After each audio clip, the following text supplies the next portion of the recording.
Hi friends, I have two awesome picture books to show you today.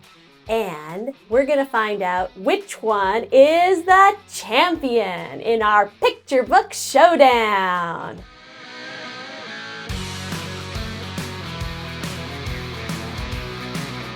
We're going to look at the story, the word choice, the illustrations, and the kid meter to find out which one is the champion. First, we have Faraway Things by Dave Eggers, illustrated by Kelly Murphy. Lucian finds a cutlass on the beach after a storm, and then a ship's captain comes looking for his missing cutlass. He proposes a trade, and Lucian finds something even more valuable.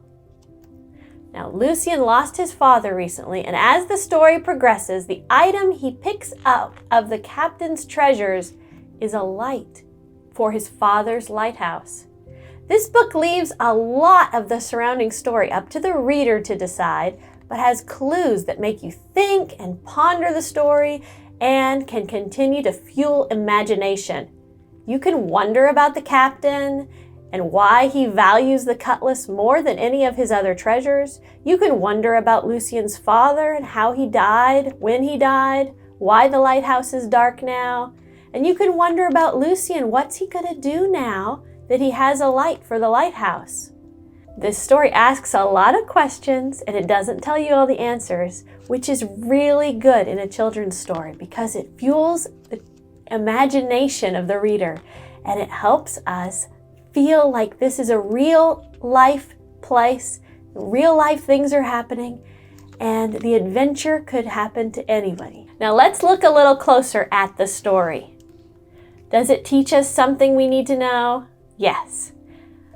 It has a great story arc. It has inner conflict. Lucian doesn't know what he should do, if he should give up the cutlass or keep it. It also has the exterior conflict. There was a big storm and the ship is stuck on a sandbar. Is this original? I've never heard this story before. Yes, it's very original. The setting is beautiful on a shoreline. It has a lot of atmosphere. And the characters are characters I'd like to get to know better. They seem like real people. And is there an emotional payoff? Yes. You go through a lot of emotions in this story, and it is a great ending. The score for story is 10 out of 10. So let's look at word choice. The word choice for Faraway Things is poetic, it's lyrical, it's very beautiful, it has good dialogue, it also has great choice of words in describing the shoreline, in describing the objects that Lucian finds, in giving an atmosphere to the story. I'm going to read you the first page so you can get a feel for how this story sounds. Lucian lived with his mother on a wind-swept shore. After storms, he roamed the beach searching for faraway things. That's what his father had called whatever washed up from across the sea, faraway things. One morning, after a swirling storm full of lightning and thunder, Lucian walked the beach, hunting for something new. He found a trio of jellyfish, looking like tiny blue moons. He found a heavy red rope tied tight in a knot.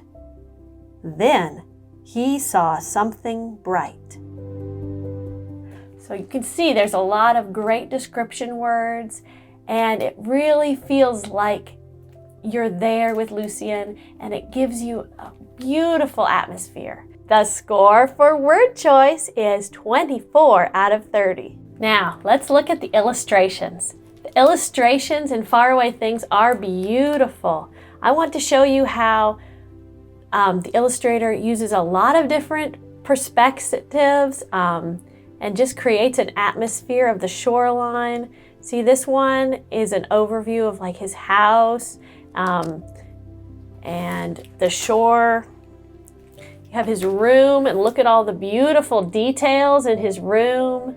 The lovely colors in the images. And see what I was talking about, the atmosphere? Look at that. It looks like the ship is coming out of the fog, and it's mysterious. It makes me almost smell the salt air. Here's another beautiful detailed picture. This is inside the captain's cabin on the ship.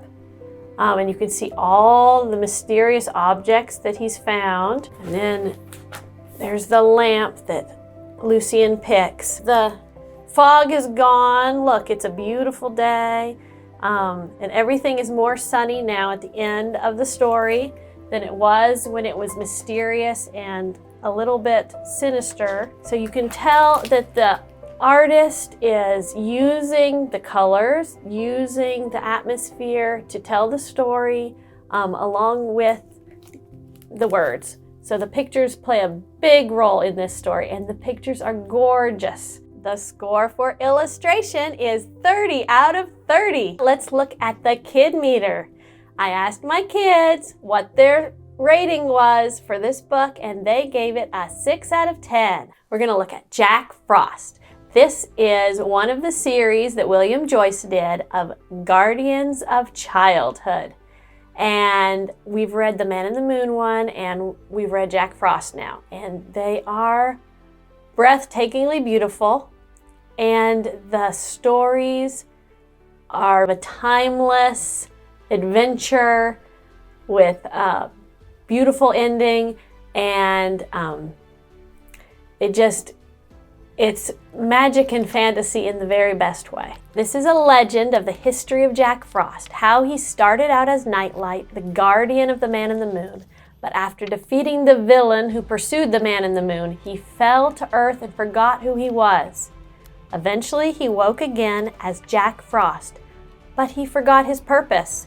The Man in the Moon lights his way to find his purpose again in becoming a guardian of childhood.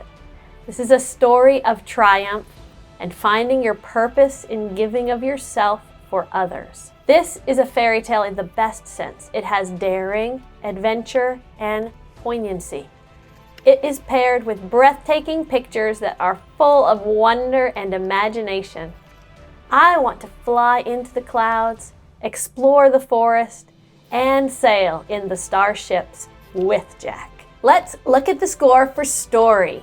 Now, Jack Frost has a very important message that we should help others and give of ourselves to help others, and that will give us purpose in life. He also has a great story arc. There is inner conflict and exterior conflict. There is a lot of originality. The setting is beautiful and meaningful to the story.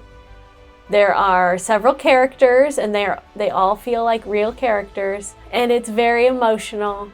It has scary parts, it has happy parts, it has sad parts, and all of that in just a short little picture book. The score for story is 30 out of 30.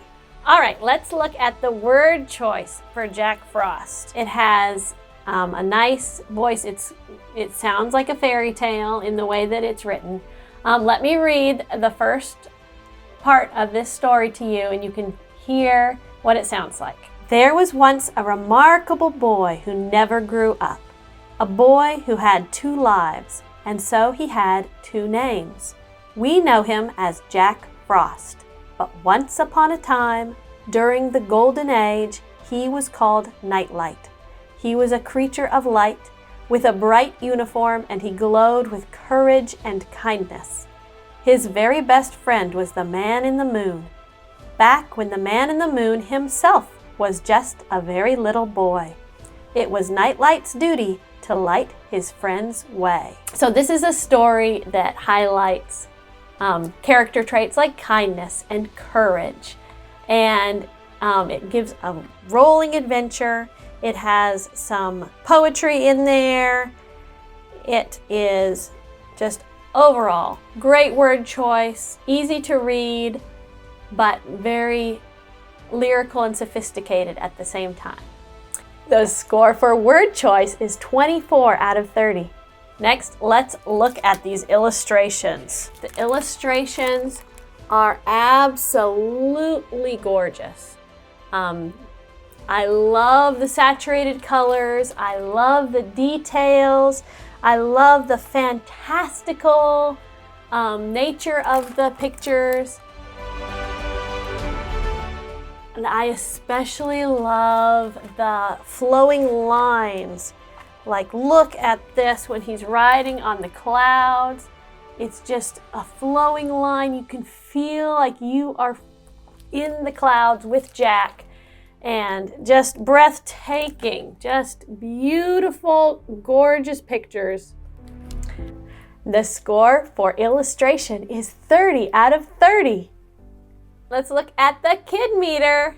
My kids rated Jack Frost 9 out of 10. Okay, we've heard about the stories. We've heard some scores. Now let's add them up and see who is our picture book champion. We have Faraway Things versus Jack Frost. The total score for Faraway Things is 90 out of 100. And the total score for Jack Frost is 93 out of 100. Jack Frost is our winner today. Jack Frost is the champion. Please read both of these books. They are gorgeous and they are beautiful stories as well. Thanks for watching. Don't forget to like and subscribe.